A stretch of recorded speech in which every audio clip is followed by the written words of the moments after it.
maintenant. Donc, lorsque tu as participé à la fondation des Effrontés, Solaninsky était quelqu'un de connu? Est-ce qu'il a influencé? Est-ce que c'est venu après? Est-ce que c'est pas venu du tout? Voilà. Et puis, est-ce que le parti de gauche, on l'a dit, est-ce que le parti de gauche est un peu sensible à ça? Est-ce que ces méthodes qui ne sont pas les méthodes militantes traditionnelles qu'on retrouve dans les partis, est-ce que le parti de gauche est assez ouvert? Merci.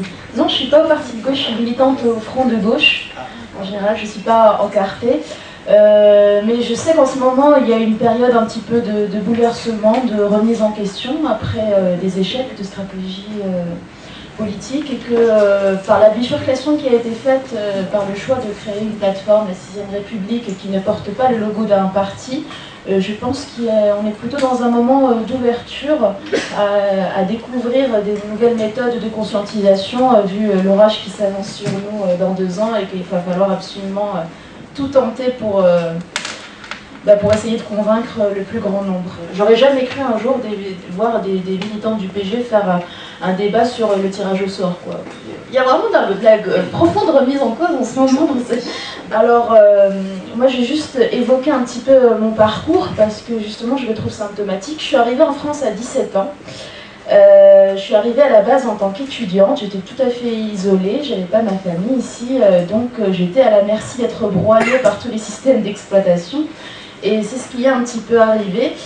D'abord, je suis venue en tant qu'étrangère et j'ai voulu être intermittente du spectacle. Et donc la préfecture m'a expliqué que ça n'allait pas être possible, il fallait que je lui présente ou bien un CDD, un CDI, pour qu'elle sache combien mon titre de séjour devait durer.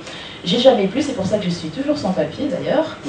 Et j'ai dû rendre mon logement, donc je me suis retrouvée à la rue, parce que comme je ne pouvais plus déclarer mon travail, et ben je ne pouvais plus honorer mon loyer, et que comme je suis quelqu'un de très bien éduqué, en tout cas à l'époque, j'ai rendu les clés, je ne pouvais absolument pas assumer de ne pas payer mon propriétaire.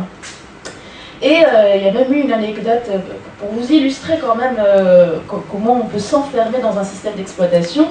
Donc à un moment j'étais à la rue, donc je cherche un logement, j'avais encore un peu d'argent parce que j'avais travaillé en tant qu'intermittente.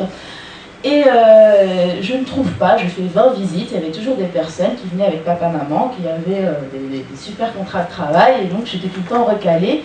Et donc à un moment, une agence de logement me dit, écoutez, vous nous faites de la peine, ce qu'on va faire, c'est qu'on va bloquer 10 mois de loyer sur votre compte en banque. Comme ça, nous, on est sûr qu'au moins, si un jour vous honorez plus votre loyer, on pourra vous piquer ces 10 mois de suite. Donc j'ai proposé ça à ma banque, elle me dit non, ça ne va pas du tout, parce que imaginez que vous ne payez pas 10 mois de loyer, nous après on devra vous couvrir. Donc vous bloquez 15 mois de loyer, c'est 50% de la caution, comme ça on est sûr d'être d'accord. Puis au moment où, comme j'étais à la rue, j'étais très pressée d'avoir un toit sur moi, ils m'ont dit nous ça nous arrange vraiment pas tout cet argent qui va dormir, donc ce qu'on vous propose c'est de bloquer donc 150% de la caution, 15 mois de loyer, et de les soumettre à la bourse. Mais vous inquiétez pas, c'est des portefeuilles tout à fait sécurisés. Qu'est-ce qui se passe en 2009? La crise. Et là, ma conseillère m'appelle, il me dit écoutez, la crise a fait une érosion dans ce compte bloqué, et donc là, il n'y a plus l'équivalent de 150% de la caution, donc il va falloir que vous preniez de l'argent dans votre compte courant et que vous le remettiez pour que... Voilà, et donc il manque 1700 €. Donc j'ai capitulé, j'étais toute seule, je n'étais pas organisée, et je leur ai dit quand même, je ne vais pas mettre de l'argent dans un seau troué, donc on enlève ce système de bourse. Ah non, tant qu'il n'y a pas de rupture de bail, on va continuer comme ça. Bref, voilà un petit peu la situation d'une pauvre petite nana qui ne savait pas ce que c'était que le collectif, et qui n'avait pas encore découvert que le collectif protège. Et en 2010, pour des raisons qui n'avaient rien à voir, j'ai décidé de rentrer au Front de gauche. Et c'est là que j'ai vu qu'il y avait quand même des espaces de solidarité, des gens qui s'entraident, des gens qui ont des réflexions sur l'intérêt général. Donc un truc tout simple, comme j'étais à la rue pendant 6 mois, les camarades se sont organisés pour que je loge 15 jours chez chacun d'eux. J'ai pu, en faisant connaissance avec Jeudi Noir, être abritée dans un squat. Je n'aurais jamais cru avant, d'ailleurs on me l'avait proposé un an avant, et j'avais vu ça comme quelque chose comme une régression sociale, je ne l'avais pas, je me sentais peut-être au-dessus de ça, et bon, à un moment quand on est vraiment dans la merde, on devient modeste. Donc j'ai habité dans ce squat qui avait été ouvert par Jeudi Noir, et j'ai même rencontré des militants qui m'avaient aidé à faire condamner la préfecture. Donc j'ai saisi le tribunal administratif et la préfecture a été condamnée à annuler un OQTF, un ordre de quitter le territoire français. Il n'empêche que je suis toujours sans papier, mais au moins j'ai fait annuler un ordre imminent de quitter le territoire français. Donc voilà, mais il y a quelque chose qui m'a toujours touchée et fâchée, c'était le fait que dans tous ces espaces de solidarité, de générosité, le féminisme était décidément la cinquième roue du carrosse. En 2012, quand le président socialiste, dit socialiste, a gagné les présidentielles, je m'étais dit qu'il fallait créer un collectif à la base de veille, parce qu'on m'avait toujours dit, je n'avais pas connu ça, que quand la gauche passait au pouvoir, eh ben, le mouvement social était divisé, on le voit aujourd'hui, entre les associations qui sont plus ou moins tenues sous perfusion par les partis des subventions, etc. Et aussi une division dans les syndicats. Et donc je m'étais dit, c'est bien d'avoir un collectif parfaitement indépendant qui peut formuler une critique libre du gouvernement. Donc on a créé les effrontés. Il y avait un petit peu deux caractéristiques, une sur la forme et une sur le fond. Sur le fond, c'était de s'élever contre les politiques d'austérité en ce qu'elles sont particulièrement néfastes aux droits des femmes. C'est-à-dire que dans les mobilisations féministes que j'avais connues dans les années précédentes, il y avait toujours un lien avec cette histoire d'austérité, mais un lien qui n'était pas si évident que ça.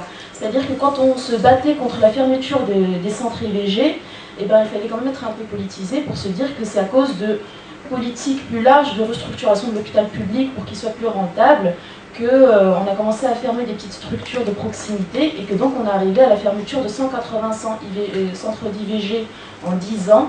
Et tout à fait mécaniquement, moins il y a de centres d'IVG, plus c'est long pour avoir un rendez-vous, plus on a une petite horloge en plus, donc on peut dépasser le délai légal pour avorter. Sur la question de la contre-réforme des retraites, vu que les femmes sont moins bien payées, sont beaucoup plus en temps partiel, 85% des emplois à temps partiel sont occupés par des femmes, et ben elles ont déjà à la base, avant la contre-réforme, 35% de différence dans leur pension. Et quand on allonge la durée de cotisation, alors que voilà, elles travaillent moins, elles sont moins bien payées, ben, elles vont être les premières victimes de ça. Donc il fallait mettre en lumière, attention je vais dire un gros mot, une vision de genre sur toutes ces politiques qui étaient menées. Ça c'est sur le fond. Sur la forme, eh ben, moi j'ai milité avant de façon tout à fait classique, c'est-à-dire que je diffusais des tracts dans le métro, c'est-à-dire que j'étais coupable d'une énorme catastrophe écologique vu que tous les tracts que je filais finissaient à la poubelle 10 mètres plus loin. Et donc, avec les effrontés, ce qu'on a commencé à faire, c'était des actions d'agite-propre. Voilà, c'était ou bien faire des petites scénettes dans le métro, parce que quand on attire l'attention des gens avec quelque chose de ludique, de rigolo, bah, tout de suite, c'est eux-mêmes qui ont envie d'avoir ce tract dans les mains pour découvrir ce qu'il y a derrière. Des actions comme les porteuses de parole, ça consiste à écrire un message énorme, par exemple, qu'est-ce qu'elles veulent encore en 2014, ces bonnes femmes, et d'avoir des feuilles et des feutres, et de parler, de prendre le temps pendant 1-2 heures de parler aux passantes, d'essayer de les faire réagir sur cette phrase, d'essayer qu'elles synthétisent elles-mêmes le cheminement de leur pensée après ce dialogue, et qu'elles le collent dans la rue, et donc la rue se voit petit à petit envahie par la parole féminine sur cette question-là, et la synthèse des discussions qu'on a avec elles. Donc voilà, qu'est-ce qu'on a fait encore? On a ouvert un squat, tant qu'à faire, parce que je recycle ce que j'ai appris. Donc on a ouvert le squat artistique féministe écolo, le SAFE, qui est dans le 14e, qui a organisé plein de choses, donc où les effrontés sont maintenant et organisent leurs activités, où on a lancé une AMAP, tant qu'à faire, où on a hébergé des associations comme Singa qui donne des cours d'alphabétisation aux réfugiés. Et pour faire ma petite pub, j'ai écrit un bouquin qui s'appelle Féminisme, la révolution inachevée, et où je mets en lumière un petit peu ce lien entre le féminisme et les politiques d'austérité. Merci. Moi, ma question, c'était essentiellement à mademoiselle et à Xavier aussi, Fatima. Il n'y a plus de demoiselle. Qu'est-ce qu'on fait parce que j'ai lu un peu Alinsky, mais en fait j'ai surtout lu Joe Trippa, qui a écrit un bouquin qui est assez intéressant, qui cite beaucoup Alinsky d'ailleurs, qui s'appelle The Revolution Will Not Be Televised, qui était le conseiller de Howard Dean, pour ceux qui connaissent bien, et qui a beaucoup écrit sur le changement de mentalité et comment on construisait des nœuds, et ce qui après Axel Rod utilise comme les têtes de réseau. En fait, ce qui était pour Joe Trippa que des nœuds, ce n'est pas des têtes de réseau, parce que qui dit tête de réseau, dès qu'il y a déjà une hiérarchie entre la tête et les autres, alors que Joe Trippa parlait vraiment des nœuds. Mais lui, il avait beaucoup insisté sur et il prenait un exemple qui moi m'a marqué, qui est de la Grèce antique et de la naissance de la démocratie. C'est-à-dire, ce qui fait naître la démocratie en Grèce antique, c'est ce qu'il appelle les passagers clandestins. C'est ceux qui étaient dans un système qui n'en bénéficiaient pas beaucoup, qui souvent sont obligés d'y rester parce que leur statut social les oblige à y rester, mais qui le jour où ils ont le moyen d'en sortir et qu'on ne va pas leur couper la tête, ils en sortiront. Et donc comment on fait dans un monde où quand même on est en Europe, hein, je parle bien d'Europe, la classe moyenne est plus nombreuse en fait, ce qui est dit classe moyenne parce qu'après il faut aller chercher à l'intérieur et tout le monde veut y être. Comment on fait pour changer les règles alors que la classe d'en haut, donc ce que Benjamin appellera les 1%, font croire aux 60% des classes moyennes que en fait le seul moyen de s'en sortir c'est de chercher à aller en haut et on n'y arrivera jamais. Comment on peut leur dire qu'on va y arriver si le curseur se place du côté des plus pauvres? Parce que si le curseur se place là, évidemment que naturellement on ne veut pas devenir plus pauvre, mais est-ce qu'il y a des moyens de faire en sorte qu'on puisse avoir des victoires d'étape communes pour qu'on se dise qu'en fait on peut y arriver ensemble? Et à Fatima, est-ce qu'aujourd'hui le combat féministe n'est pas justement dans des endroits où il y a le plus haut niveau d'existence? Je prends un exemple en ce moment parce que nous gérons une campagne avec Benjamin là-dessus sur les femmes à la Commission européenne. Il y a 9 femmes sur 27, ça ne choque personne. C'est-à-dire qu'il n'y a aucun mouvement féministe européen qui se mobilise dessus. Nous, on a un groupe d'étudiants qui vient nous voir, on va fouiller au Parlement, à la Commission européenne. Les fonctionnaires, 11% sont des femmes, des titulaires. 80% sont des femmes quand elles sont vacataires. Et ça ne choque personne. Sur le plus haut niveau des fonctions publiques en Europe, ça ne choque personne. Donc est-ce que des fois, il ne faut pas dire qu'en fait, on veut plus de femmes à Sciences Po, à l'ENA, à Normal Sup, à l'Assemblée nationale, dans les ministères, à la Commission européenne. Et une fois qu'on les a, de toute façon, il n'y a plus de questions à se poser sur le fait que dans toute étape de la société, parce que évidemment, j'ai été déjà dans les squats. Si vous parlez de féminisme dans les squats, les gens ils ont tendance à dire qu'ils sont tous féministes. Mais si vous parlez de féminisme dans la Commission européenne, je peux vous dire, j'y étais cette semaine, il y a des gens qui risquent vraiment physiquement de vous agresser. Parce que vous parlez d'égalité femmes-hommes dans un endroit. Donc est-ce que des fois, ce n'est pas vraiment de s'attaquer au plus gros? Oui, à notre chiffre, il y a 16% à peine de chefs d'entreprise qui sont des femmes. Alors en France, on a une tradition assez féminisme, lutte des classes. On a eu longtemps une femme à la tête du MEDEF. On a eu Bachelot qui se dit féministe, et je suis sûre qu'elle l'est sincèrement. Mais on a une lecture qui essaie de faire la démonstration qu'il n'y a pas de droit des femmes qui puisse exister dans un système libéral et dans un système austéritaire. C'est vrai que la Commission européenne, oui, pour la parité, il y aurait peut-être quelque chose de symbolique à décrocher avec ça. Très franchement, elles ne mettront pas en œuvre les politiques qui seront favorables à la condition des femmes en réalité. Et en plus, elle est illégitime en soi. Donc, est-ce qu'il faut essayer de se battre en considérant que c'est quelque chose de légitime? C'est assez contradictoire. Moi, je voulais juste savoir, il y a eu quand même des manifestations populaires qui ont eu un certain écho, c'est pas les bonnes malheureusement, mais par exemple la Livre pour tous, c'était le dernier exemple, c'était incroyable, le soulèvement populaire. Comment, enfin je sais pas quelle analyse vous avez, comment eux ça a pu marcher, comment ça se fait que pour le TAFTA on est 3000, Et comment ça se fait que pour le climat, on était peut-être 10 000 à tout péter, et encore avec les huiles et tout ça, sans parler de... Voilà. Donc, mais en attendant, j'aimerais bien savoir comment vous analysez la chose pour que, en gros, ça mobilise plus. Est-ce que c'est des sujets dont tout le monde s'en fout, tout simplement, voilà, que la planète est bousillée, on s'en fout. Par contre, la manif pour tous, c'est plus important que tout, quoi. Bon, d'abord, il ne faut pas sous-estimer ce qui fait la force de la manif pour tous.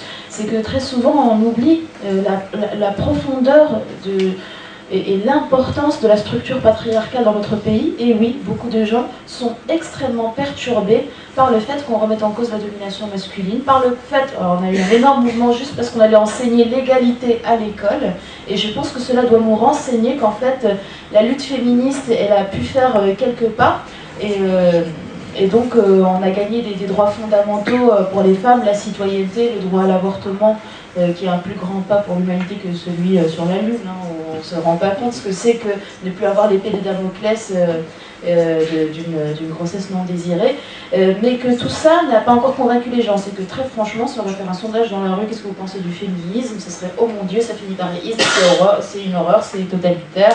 Et voilà, des députés sont capables de s'organiser par solidarité parce qu'ils veulent, ils tiennent et ils savent combien c'est important hégémoniquement de continuer à dire Madame le Président à l'Assemblée nationale. Ce n'est pas anodin et ce n'est pas une petite chose, et c'est pour ça que ça met tellement de gens dans la rue, c'est que voilà, on n'a pas si tant ébranlé que ça la structuration patriarcale de notre société.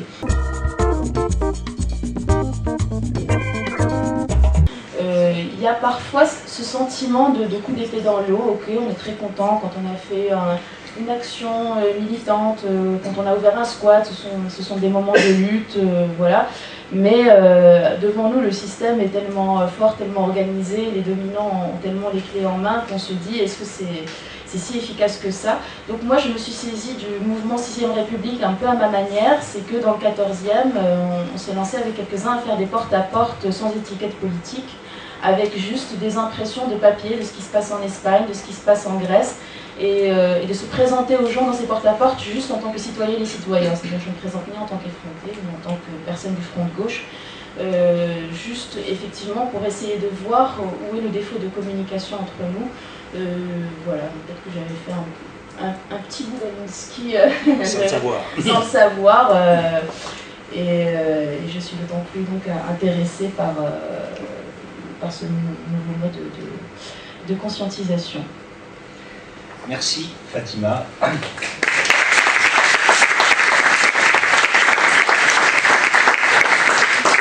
Peut-être avec ce qui s'est dit, il y aura une réflexion qui va se faire. On n'a pas parlé d'Alinsky et du féminisme, mais bon, je vais passer, parce qu'effectivement il n'en parlait pas, je crois pas. Si, un peu. Bon, on y reviendra, alors, vraisemblablement. Un mot sur Alinsky et le féminisme. Il ne s'est pas, en tant que tel, posé la question du féminisme en tant que question distincte, mais il a été amené à intervenir auprès de femmes de quartiers populaires, enfin de ghettos africains-américains, de Chicago.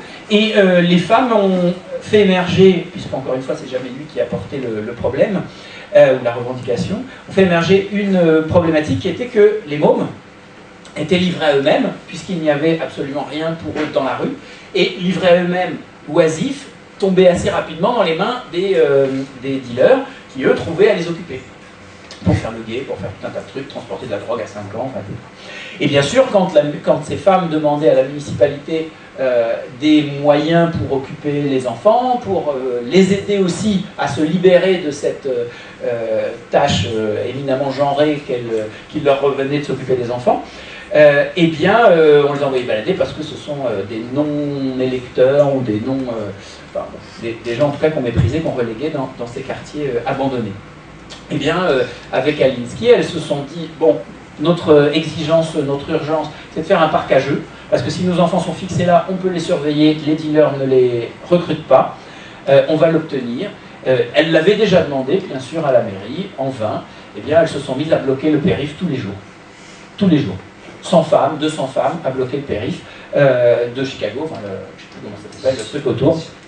Là, voilà, le circulaire, je sais pas quoi. En tout cas, au bout d'une semaine, elles ont eu leur jeu. Voilà, petit exemple. Juste ce débat sur la désobéissance, ça me rappelle un visuel qu'avait fait toutes celles et ceux qui se battaient pour le suffrage universel 18e, 19e siècle, et qui montrait un révolutionnaire en train de poser son fusil au moment où il prenait le bulletin de vote. C'est-à-dire, en gros, donnez-nous juste le pouvoir d'être citoyen, et à ce moment-là, on pourra arrêter d'être violent. Et on le constate beaucoup dans le mouvement féministe. Les suffragettes avaient des actions extrêmement violentes. Elles brûlaient des églises, elles brûlaient des terrains de derby, tout ce qui pouvait... pour elle incarner la domination masculine. Et dans les années 70, ça c'était pas violent, c'était la grosse désobéissance civile, les féministes organisaient des avortements dans l'espace public avec des femmes qui étaient autour. Et c'est vrai qu'avec cette génération qui a grandi dans l'illusion de l'égalité, on voit bien que ces actions sont un peu passées de mode, et on voit bien qu'il y a comme un effet, moi je trouve faussement anachronique, avec la tentative de collectifs comme les Femen de faire des actions violentes. Là aussi, ils n'ont rien inventé dans des églises et tout, et que ça ne rencontre pas la compréhension du grand nombre, parce que les gens se disent que bien que depuis 1944, on a le droit d'éligibilité, on a toujours 27% de députés femmes à l'Assemblée nationale, et on est quand même dans l'impression que l'égalité est déjà acquise. Moi, c'est intéressant ce que disait tout à l'heure Baki, c'est ça qu'on disait sur les classes sociales. C'est que moi, en bonne petite élève marxiste, je ne fais pas le lien forcément entre classe sociale et ce qu'on gagne, et donc il y aurait une classe moyenne parce qu'elle gagne un peu mieux que la classe prolétarienne. Je pense que ce qui définit d'abord une classe, c'est la place qui est là, on va dire, dans la chaîne de production. Donc quand on nous l'a appris, la bourgeoisie, c'est ceux qui détiennent les moyens de production. Le prolétaire n'a que sa force de travail et doit la vendre. Et il y a ce qu'on appelle les classes moyennes, d'ailleurs on les appelle les cadres, qui sont là pour encadrer les prolétaires. Et moi, ce que je dirais, c'est qu'ils sont objectivement du côté du prolétariat et subjectivement du côté de la bourgeoisie. C'est qu'ils en défendent les intérêts, et ils sont instrumentalisés contre leurs propres intérêts. Donc, parce qu'eux-mêmes sont, on le sait très bien, concernés par la précarité, par des contrats précaires, par des problèmes de logement, voilà. Par rapport à toutes les discussions qu'on a depuis tout à l'heure, ce que je crains, c'est que quand on fait, ce que j'ai toujours craint et malheureusement toujours constaté, c'est que quand on a des larges sphères de mobilisation, comme peut-être les activités d'Alinsky, c'est qu'encore une fois, la parole et la cause de la libération des femmes soient négligées. Évidemment, je pouvais que froncer les sourcils incrédules en m'imaginant émerger cette parole dans la bouche d'un imam ou d'un prêtre. Et donc l'idée, c'était quand même de faire le plus de convergence possible avec les autres collectifs pour que cette idée ne soit pas, la cause de la libération des femmes ne soit pas invisibilisée. Par exemple, dans le mouvement du printemps arabe, en Égypte, les femmes, elles se sont mobilisées. Les femmes, elles sont descendues dans la rue, à la place Tahrir. Elles y ont vécu des viols collectifs par les policiers et par leurs petits camarades.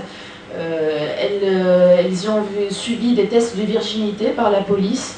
Et en fait, en vrai, elles se sont mobilisées quelque part contre leurs droits, puisque la nouvelle constitution leur est encore plus défavorable à réinstaurer, par exemple, l'excision que la précédente. Ce qui s'est passé en Amérique latine, les femmes se battaient au Nicaragua et tout, et elles ont un slogan que je trouve très touchant, c'est « Avant, les corps des femmes étaient des patrimoines sexuels et économiques, aujourd'hui ce sont des patrimoines électoraux ». Pourquoi? Parce que quand la gauche doit se réconcilier avec sa population, avec l'Église, et qu'est-ce qu'on fait? Le point de compromis, c'est de sacrifier les droits des femmes.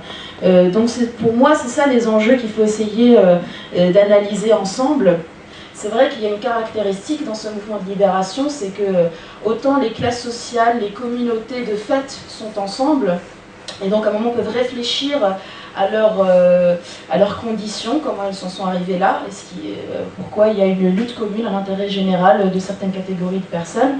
Autant dans notre société mixte, nous vivons par deux, les femmes et les hommes, et donc c'est très rare que les femmes se retrouvent entre elles pour réfléchir à l'oppression qu'elles subissent. Ce qu'on a fait aux effrontés en réfléchissant sur cette question, c'était de faire des réunions mixtes, mais où pendant les 3 premières réunions, les hommes n'avaient pas le droit de parler, et donc les femmes évoquaient leur situation, et on s'est rendu compte que les hommes étaient très touchés parce que, en général, ils parlent, ils prennent la parole, ils ne se sentent pas de complexe de légitimité en général, mais quand ils sont réduits au silence, ils écoutent d'autant plus, et l'empathie peut marcher d'autant plus qu'on évoque des choses qu'ils n'auraient jamais imaginées, comme le harcèlement de rue par exemple. Merci. Grenoble et institutions, démocratie représentative, etc.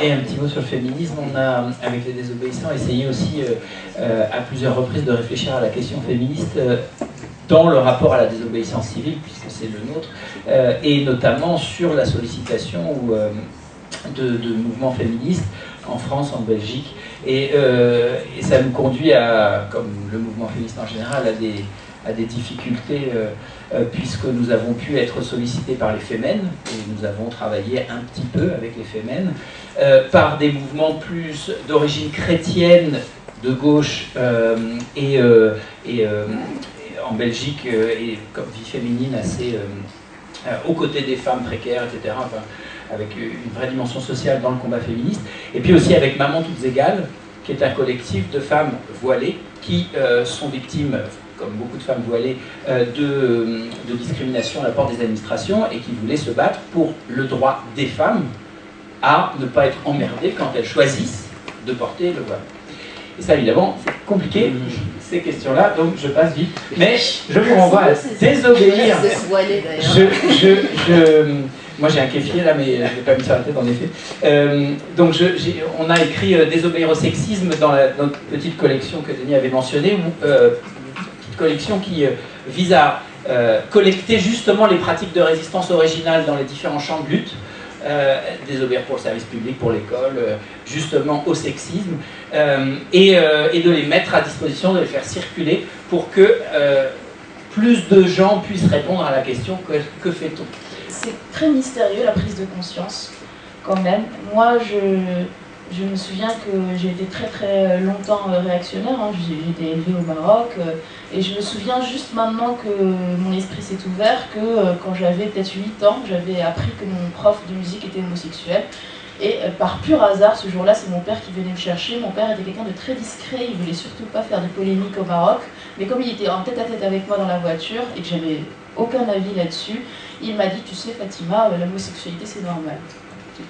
Et pourtant j'ai été homophobe pendant très très longtemps après, et maintenant je sais qu'il y a eu quand même des choses, des germes qui ont été plantés très tôt et qui ont eu le temps de cheminer. Et je pense que toutes les personnes ont ce genre d'expérience. Je remarque que il y a énormément d'altruisme chez les gens. Quand on allait faire des récup dans les marchés, ceux qui tenaient des stands nous filaient très très facilement de la bouffe gratuite. Plein de fois en sortant du squat, je vois que les gens glissaient des sachets de café dans la boîte aux lettres. Et il y a un énorme contraste entre l'altruisme de ces gens qui ont juste envie d'exprimer leur générosité et la dureté de leur discours. Par contre, quand on leur parle, ils vont dire « il y en a marre de l'assistanat, les étrangers dehors ». Et je pense que c'est un miroir qui nous renvoie qui est finalement beaucoup plus dur que ce qu'on pense. Et que, et d'ailleurs, souvent les premiers concernés, ce sont les pauvres, les chômeurs qui vont dire « mais quand même, je pense qu'on abuse », alors que ce sont les premiers à galérer.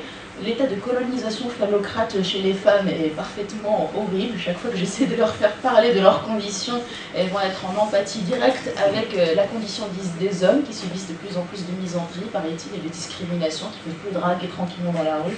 Moi, ce qui, par exemple, a fait que j'étais plutôt contente quand Jean-Luc Mélenchon a fait 11% au présidentiel, c'est que je me disais que c'était pas notre moment, en fait. Il y avait finalement aucune raison que les gens votent Jean-Luc Mélenchon en 2012. La conjoncture n'y prêtait pas. La gauche, on ne savait pas ce qu'elle allait faire. Hollande disait qu'il allait s'attaquer à la finance. Donc en fait, ce sont quelque part 11% de bonus. Je dis que c'est vraiment pas anodin que le peuple français, qui est quand même très conscientisé, qui tient beaucoup à son modèle, on ne se rend pas compte en France. Et ils l'ont secoué notre modèle, mais ils ne l'ont pas mis à terre. Enfin, aux États-Unis, les questions de sécurité sociale, retraite, tout ça, les gens ils tiennent quand même. Et voilà, qu'on ait fait comme ça 11% de bonus non conjoncturel en 2012, je me dis qu'il y a moyen qu'avec un front qui n'appartienne pas qu'à Mélenchon, mais qu'avec un front qui soit assez élargi et unitaire, on peut facilement espérer prétendre au pouvoir. Il ne faut pas oublier que je pense que Le Pen était passé au premier tour en 2002 avec 6 millions de voix, comme ça, et nous c'était 4 millions. Ouais, sur le mariage pour tous, les catho-intégristes sont pour le mariage entre gens du même sexe, de même secte, alors qu'un mariage gay, ça vaut mieux qu'un mariage triste. Mais bon, c'est... moi, j'ai beaucoup de mal avec la logique des partis. Alors, je parle ici à Utopia, où il y a une logique transparti, mais quand même de parti. Je rappelle l'expérience de Bébé Grillo, qui vient aussi de la base, de gens qui se sont mobilisés, qui ont voulu rentrer en politique. Je crois malheureusement que le système électoral, tel qu'il est aujourd'hui, il est fait pour coter, sélectionner, et certainement pas laisser un espace pour la contestation. Parce que, on le voit d'ailleurs dans les mouvements de la décroissance, c'est très peu de gens qui sont entrés en politique au nom de la décroissance, et c'est très peu de gens, quelques dizaines à peine, ont trouvé le moyen de faire jusqu'à 3 partis politiques, sans aucune perspective de gain électoral, mais simplement parce qu'il faut à un moment choisir qui on met sur l'affiche ou qui on ne met pas parce qu'on décide de ne mettre personne, qui répond à l'interview, et tout ça, ce sont des micro-privilèges. Imaginez ce qu'il en est quand on rejoint un parti qui offre de vraies perspectives d'être élu. Quand les Verts ont commencé à entrer en politique, ils étaient nous. Ils étaient des gens qui avaient des profils contestataires, originaux, etc. Vous voyez ce qu'une partie au moins de ce mouvement a pu faire. Alors peut-être, évidemment, tout n'est pas à jeter, mais il y a quand même à un moment une bataille qui se fait bien plus autour des privilèges associés à l'élection que des idées et du changement. Surtout quand on se condamne en permanence ou qu'on est condamné à être minoritaire, parce que dès lors que vous êtes minoritaire, vous devez entrer dans des alliances, donc faire des compromis. Et plus vous montez, plus ces compromis sont sanglants. Et je dis sanglants au véritable sens du terme. La France-Afrique, la misère des gens qui meurent de faim dans un pays où on jette la moitié de la bouffe qui est produite, etc., etc. Les ventes d'armes, c'est le soutien à tous les dictateurs du monde, enfin bref, le pillage des richesses, tout ça c'est bien sanglant, c'est bien l'impérialisme, le ceci, les guerres, on en fait de plus en plus là maintenant. Et à un moment, si vous rentrez dans le jeu électoral et que vous voulez véritablement une partie du pouvoir, vous aurez une partie du gâteau et vous préférerez à un moment vous préférerez la part de gâteau au véritable pouvoir. Et c'est pas en relançant un nouveau processus venu de la base, mais qui doit se soumettre à cette logique pyramidale de sélection et de cooptation, que l'on... Je ne dis pas qu'il faut déserter les partis, c'est pas un discours strictement anti-parti, c'est de dire des gens pour accepter d'être élus, et d'avoir les jobs bien payés dans les beaux, au Parlement européen où tout brille et tout est sympa, il y en aura toujours. Par contre, les gens pour leur mettre les coups de pied au cul, pour les obliger à tenir le minimum de promesses qu'ils nous ont faites, ça manque cruellement. Donc, je vous invite plutôt à être, c'est moins sympa, hein, mais à être ceux qui donnent les coups de pied au cul. Le mouvement social, voilà, c'est comme ça que ça s'appelle en langage moins impoli.